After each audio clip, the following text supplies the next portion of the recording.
Veja só o que disse o ministro da Justiça e Segurança Pública, Ricardo Lewandowski, nessa quarta-feira. A polícia prende mal e o judiciário é obrigado a soltar. Não, você não ouviu errado. Em uma palestra sobre a chamada PEC da Segurança Pública, que de segurança pública não vai trazer nada definitivamente, o ex-ministro do STF e atual ministro da Justiça desse país afirmou, abro aspas, é um jargão que foi adotado pela população, que a polícia prende e o judiciário solta. Eu vou dizer o seguinte, a polícia prende mal e o judiciário é obrigado a soltar. Fecho aspas. Ele afirmou ainda, segundo a matéria, abro aspas, é claro que nós temos que aperfeiçoar isso, nenhum juiz soltará um criminoso. Ele não está lá para soltar, ele está lá para fazer justiça. A polícia tem que prender melhor. Fecho aspas. Será mesmo que um juiz não soltará um criminoso? Deixa eu trazer aqui uma notícia da semana passada. Condenado a 39 anos, líder do Comando Vermelho é colocado em liberdade pela Justiça. De forma resumida, um juiz plantonista de Cuiabá resolveu atender a um pedido da defesa do criminoso e decidiu pela sua soltura durante o carnaval. Posteriormente, um desembargador revogou a decisão, mas aí já era tarde demais, pois o criminoso não voltou à prisão. E esse, infelizmente, é apenas um exemplo de algo que faz parte da rotina do judiciário brasileiro. Olha só outro exemplo aqui, ainda mais claro. Coincidentemente, nessa mesma quarta-feira, dia 19, uma policial, mulher, esteve em um programa da Globo, o Encontro com Patrícia Poeta, e teve uma participação digna de aplausos. Na emissora que tanto protege criminosos, tratando-os como vítimas da sociedade, ela fez questão de jogar a verdade no ventilador. O maior problema que a gente tem hoje é reincidência criminal. Sim. Todos os bandidos, né, nos seus 99%, quando a gente faz a prisão, já tem passagem criminal. Aí vocês prendem e mandam soltar. Exatamente. A gente ouve esse desabafo. E fez ainda melhor.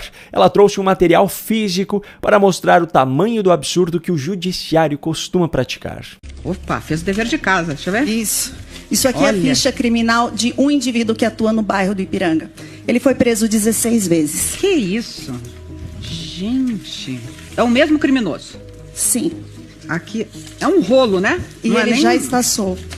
A apresentadora ficou com essa cara de tacho diante dessa situação vergonhosa para a emissora e para o programa, fazendo esses comentários genéricos na tentativa de encerrar logo o assunto. Mas a verdade é que a Globo é uma dentre as emissoras e os veículos de imprensa que, quando a polícia age contra um criminoso, chamam esse criminoso apenas de jovem, de estudante, de trabalhador, em vez de chamá-lo de assassino, traficante, de ladrão ou qualquer que seja o crime que ele tenha praticado. A Globo é uma dentre as emissoras e os veículos de imprensa que dedicam horas em suas programações para criticar a violência policial quando um bandido é morto ou agredido, mas dedicam apenas alguns minutos para tratar do assunto quando policiais são assassinados por bandidos covardes.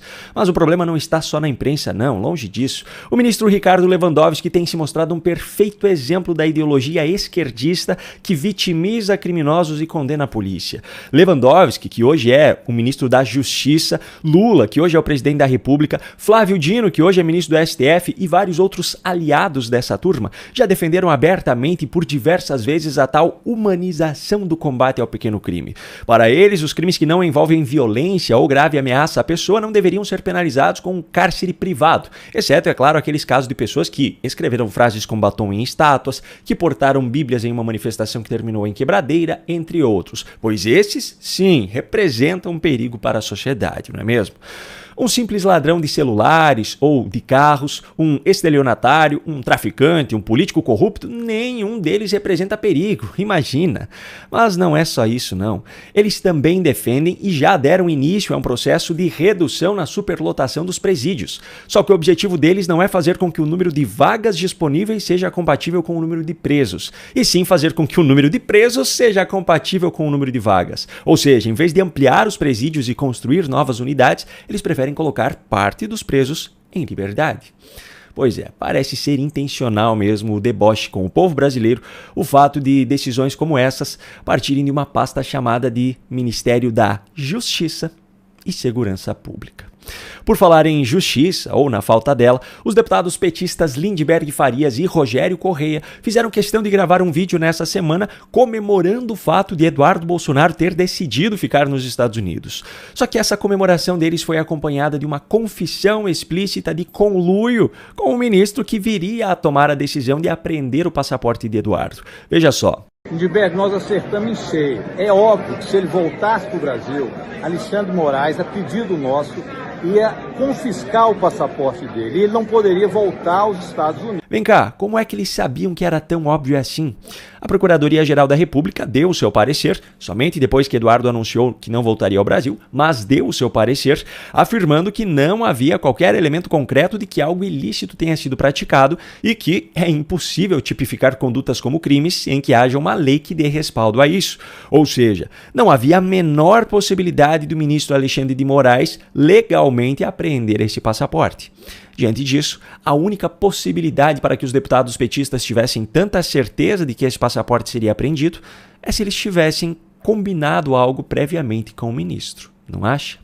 Como eu falei anteriormente, nessa semana nos deparamos com mais um exemplo de falta de vergonha na cara vinda do governo, ou melhor, de alguém que não faz parte do governo, pelo menos não quando há alguma cobrança de transparência em relação aos seus gastos de dinheiro público. A primeira-dama, Janja, que segundo o próprio governo não ocupa cargo público e não exerce função pública, decidiu viajar ao Japão uma semana antes do marido, presidente Lula, que cumprirá a agenda oficial no país. Só que essa viagem, com agenda e gastos sigilosos, ainda terá um plus. A primeira-dama simplesmente decidiu emendar à sua viagem ao Japão uma passada por Paris, na França. Essa informação é da redação do Diário do Poder. Segundo o governo, Janja viajou antecipadamente ao Japão para preparar a visita de Lula, o que é absolutamente mentiroso, tendo em vista que há uma equipe de profissionais de logística, comunicações e segurança que já realiza esse trabalho. Também, segundo o governo, a escala de Janja na famosa capital francesa será por conta da participação dela em uma cúpula para nutrição e crescimento, que acontecerá nos dias 27 e 28 de março. Pois é, ao que tudo indica, daqui para frente, os jovens brasileiros, em vez de sonharem em se tornar empresários bem-sucedidos, médicos, advogados, começarão a sonhar em ser alguém que simplesmente não ocupa cargo público e não exerce função pública.